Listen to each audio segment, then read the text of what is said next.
Christmas பரிசு. அது ஒரு கிறிஸ்மஸ் இரவு. கடும் குளிர். வானத்தில் மெதுவா பனி விழுந்தது. வீடுகள் எல்லாம் நட்சத்திர விளக்குகளால் மின்னிக் கொண்டிருந்தது.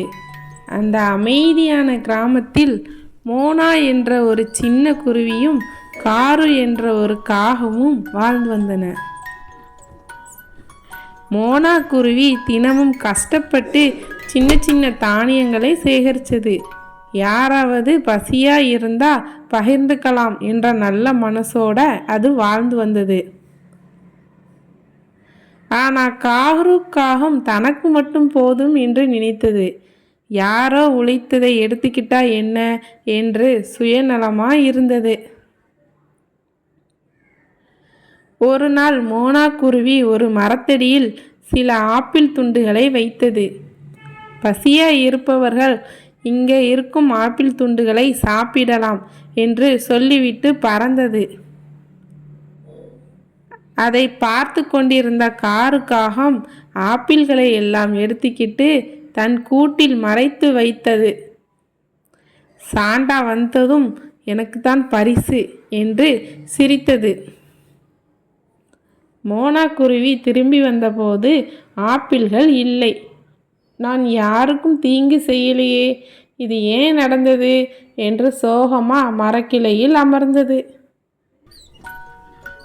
அன்று கிறிஸ்மஸ் இரவு. சாண்டா கிளாஸ் வானத்தில் பறந்து கொண்டு வந்தார். காகம் பெருமையா பேசுறதை சாண்டா கேட்டுவிட்டார். சாண்டா அமைதியாக சிரித்தார். அவர் இருவருக்கும் பரிசுகளை வைத்தார். யாருக்கு என்ன கிடைக்கணும்னு காலையில தெரியும் என்று நினைத்தார். மறுநாள் காலை காகம் பரிசை திறந்தது. உள்ளே இருந்தது ஒரு பெரிய கண்ணாடி. உன் செயலை நீயே பார் என்று சீட்டு ஒன்று இருந்தது. காகம் வெட்கப்பட்டு தலையை குனிந்தது.